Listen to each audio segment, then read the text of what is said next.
Hey, this is Gabe. Welcome back to another video. We're going to be switching gears here, and I'm going to be turning a kit pen. Been a year since I've done this, so I want to get back to some basics. Something that's a little bit less complicated, time-consuming, and more importantly, less expensive to make. This is rosewood, Brazilian rosewood. And as you can tell by all the lines here, we're going to be making a cigar pen guitar blank, segmented guitar blank. And I will make the pen in addition to the blank in this one video. So anyway, we're going to start with, this is the upper, this is the center of the body, this is the lower, right, like that. So you can kind of get the basic idea. Now the issue with this is, how do you get this lined up exactly right? So now when it comes to turning this, and you can see you have to account for a little bit of the length right here. So I'm going to cut from one side of the line and work my way back this way. You can't do this with a miter saw. Well, you could theoretically, but every cut that you do with a miter saw, one, you run the risk of losing the piece that you just cut off, because it could technically, or could pop out or get kicked out by your blade. And every cut is 1/8 of an inch cut, so you lose a lot of a blank real quick. So just for the upper, that's 4 cuts. And for the lower, there's 6 cuts. So you're going to go through a lot of wood if you try to use a miter saw or a table saw. So my suggestion is that either use a bandsaw or just to use a little miter box. And you've seen me use that before. And that's what we're going to be doing. The miter box is easier because you have less cutout, no drift like with the blade here. So one of the things that I did first to do this is I pre-drilled it, both of these, because this needs to be stacked when you glue it together. If you just tried to cut all these and then try and drill afterwards, you're not going to get anything lined up the exact way that you need it. So, and then before that, you also need a bigger blank to work with to hold it together, because some holes need to be drilled for the I don't have real ebony, or not, excuse me, not ebony, what is this called?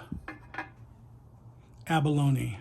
So this is acrylic abalone, and one blank, it was really, they were like $3 at Rockler or something like that years ago. And I cut a whole bunch of this stuff off of one blank, and I'll link a video in the description where it shows how I made these. Really simple, table saw and drill press. And anyway, these things work out really good.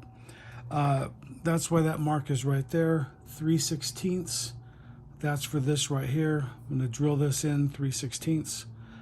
And then after I get this hole and this hole drilled, now for the lower, I need to do the same thing. These are going to be flat drilled here and here, but these two right here, they need to be done on an angle, on a 45 from each side. So I need to use an angle jig in the drill press. So I'm going to have to get a flat spot here and here on both sides, so that once I start to drill, my drill bit won't drift. So anyway, that's just a little side note there. And then I'll drill those. And then once we get those drilled, we'll put this in place, glue it, glue them all in, let them set, and then after it's dry, then we can just re-drill the blank out, and then we can cut it into pieces, and we'll explain that in more detail as we go. Okay, we're going to start with the lower end first, the more difficult part. Now I carried over the lines right here on both sides, and I drew a cross line, and I want that to line up with this, and same thing with the end on both sides. That line is going to go across there like that, and that's where I want to hit, right in that middle. And the reason being is when you turn it down, even though it seems like, you know, too steep of an angle, when this gets turned down, that angle walks in a lot closer together, so it will look really nice. And you just have to sort of trust me on that, how that looks. I'm going to eyeball it from the side this way to be sure I'm in line where I want to be. That way. And then I want to be sure that I'm in line this way, you know, straight down on that. So then I can go ahead and start my drill.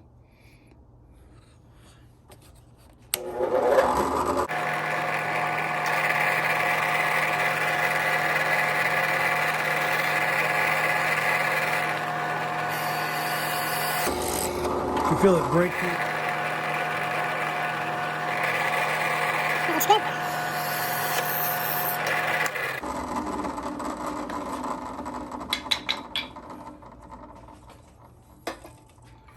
Now we'll just flat drill these holes right here. I apologize if my hand is in the way.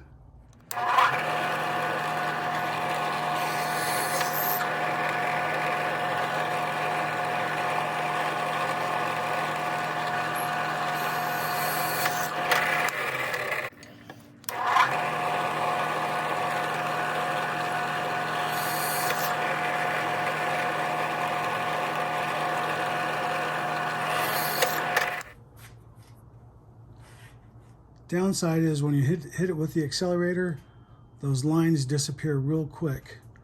But let me explain. These are 7/16 apart for the upper. I'm gonna glue the upper part first, 7/16 apart, because the upper only needs 4 sections. The lower part needs 6 sections. So 1, 2, 3, and 4. This piece right here is going to be an offcut. So the upper part only needs 2 of these, so that's what we'll use. Okay, it's been a few minutes. Took about 10 minutes to cut and glue all these in place.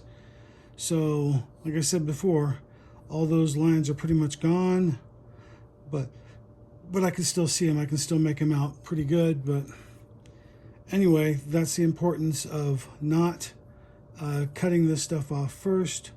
So next thing to do is to put this in the 4-jaw chuck, and then I want to sand these surfaces flat right here.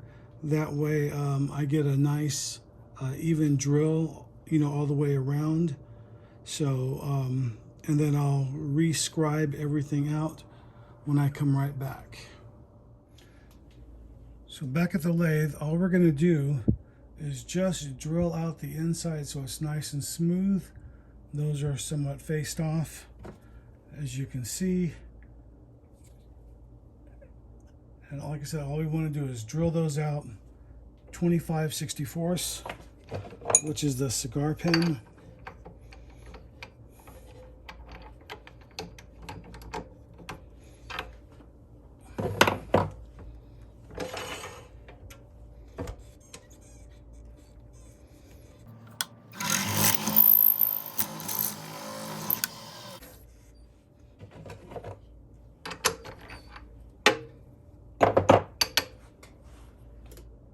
And as you can see, that's nice and cleaned out now, and those are still in place. Like I said earlier, I like to use the miter box to cut these blanks out, and This is what it will look like that. And anyway, we'll just go ahead and cut these right on those lines, and all goes well, we should end up with the right amount of length. Now it can be a little bit longer on one side or the other, but preferably if I can get it lined up right in the middle, that would be awesome.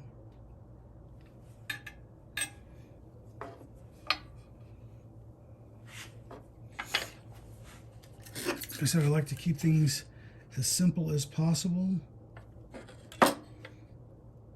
So I'm going to try and cut on one side of the line, or right on the line rather, and then I just use a spring clamp to hold that in place. Nothing fancy. Sometimes I like to use a pull saw, but the back saw works really good for this operation also.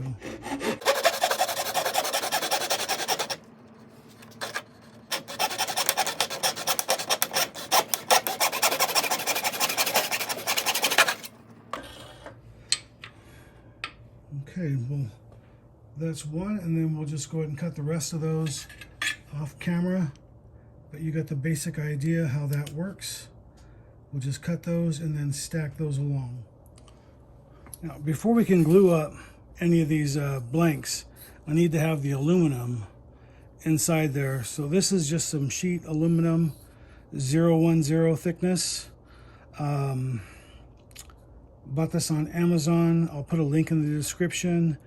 It is 12 inches by 24 inches. I think it was like 10 bucks. Wasn't very much. I'm just using the brad point bit, 25/64, same drill bit that we used in the lathe. And this works pretty good. Just a simple little jig, nothing fancy. All this does is just hold it in place and keeps it from spinning. I like the brad point because it dimples it, and then it keeps it from moving while it pierces the outside, and it only takes a second.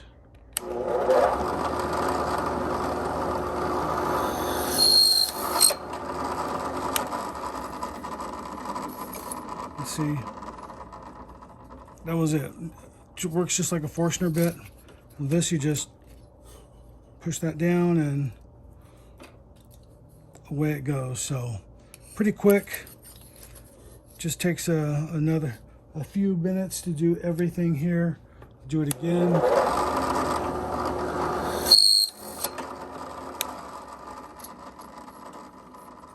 There. See how good that works? Nothing fancy. No hocus pocus, as I like to say.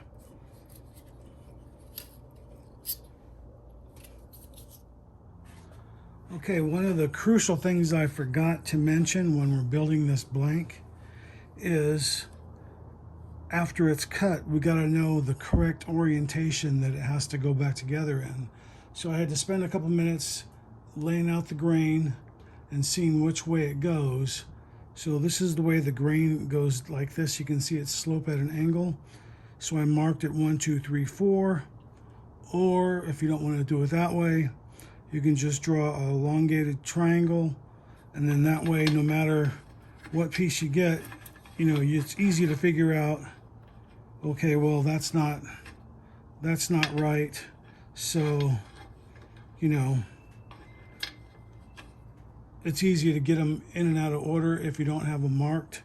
So it's easier now. Now you know the correct grain orientation and what order. See, so when you stack it on here like this, everything will line up correctly. Now these right here, the issue we'll have is these will be a little big on here, so but that will be fine. And I did sand these on both sides, that way this gets some good adhesion. But I'm gonna wait till I have all the pieces here like this.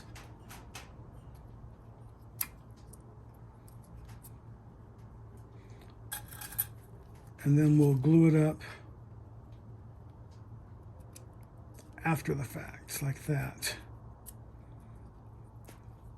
So you can see that now what lined up before was nice and even. Now it's a little bit short, just because this right here pushed that out a little further. But that's okay. When we trim it up on the lathe, everything will look really good in the long run. So we're not too worried about that. Okay, we're back after we got these sanded down and the ends trimmed, so those look pretty good. And then it will go like this once we turn those down. And I'll have to flood the blank a little bit more just to be sure that there's no gaps anywhere with some thin CA. And then we're ready to go. We finally made it here. Now we're at the point to where we're ready to turn. This is dry right now. I did put a little activator on that thin CA just to be sure that it was good, but I'm still not going to do anything today. I'm going to come back to it probably tomorrow because I don't have time to finish it today. But this will only take about probably 10 or 15 minutes to turn down, and I'm going to do a CA finish on it, I believe. I'm not sure. But anyway, we'll come back to it when we're ready to start turning, and thanks for watching so far. It's been a while since I've turned a kit pen, and it took me a little bit to figure out how to set up the bushings, which is kind of embarrassing, but you know, it's been probably 2 or 3 years since I've done this. And anyway, this is the upper, this is the lower, so this is the back where the clip would be, obviously the tip where the front is. So with this kit, it's all about just pretty much being straight, no complex curves or anything like I normally do with the guitar. I've tried it before, just doesn't look very good at all. So anyway, with that, we'll go ahead and get started.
I had a few cracks I had to fill with some CA real quick.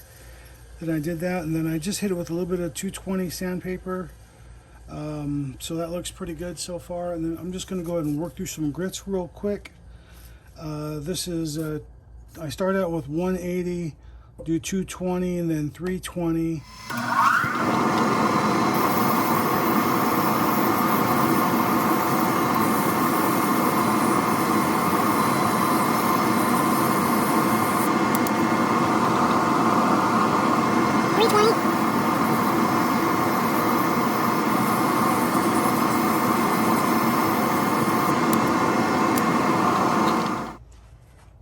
I'm not going to do a CA finish since it already all the grain's been filled with CA. I'm just going to do a hot wax finish on it instead.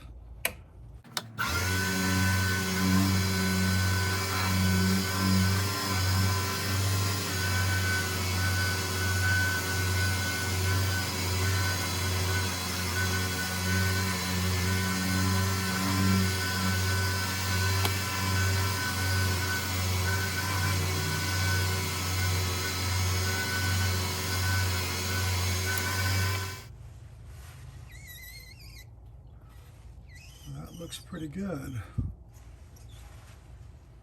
Okay, here we are at the drill press, and we're going to assemble my pen.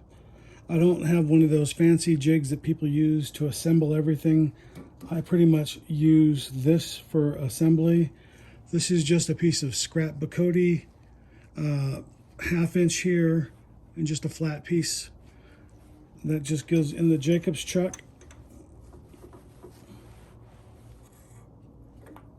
And then this is for the cigar. And I'm going to put that on the side. I think will look better. Push that in place. Same thing here. There. That looks good for that right there, like that. Okay, so here we go with the forward part. This is obviously the writing tip here. So that is going to be this piece.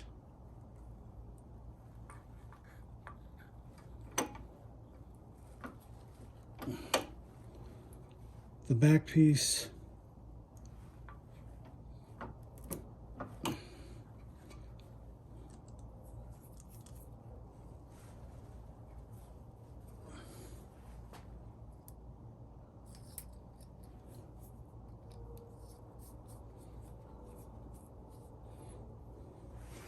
Now, one thing, I undercut always on the back right here. My bushings are really worn down, and I like the way it's cuts down lower here.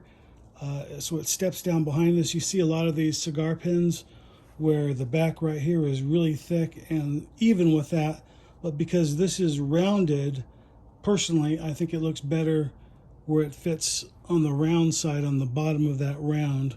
So it looks a little bit more finished. So we'll go ahead and assemble that from the back. And let's see.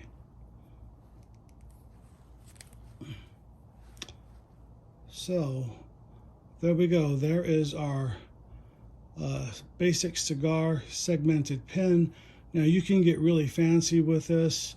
You can split this in half right here, and then put like a solid maple back, and which I've done before in previous pens. And but I think this looks really good because it shows the grain of that beautiful rosewood all the way around. And with the thicker aluminum, some people use aluminum cans.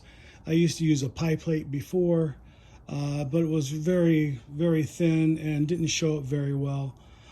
So again, 010 aluminum, and it really sets that off with the chrome kit. So anyway, thanks for joining me in this little video. So I hope you like it. Give it a thumbs up and subscribe. It really helps the channel a lot. And have a good day. Hey, this is Gabriel Castro. Thanks for watching my YouTube channel. You can click on the link right here and subscribe. You can watch a video series right here, or the latest video right here.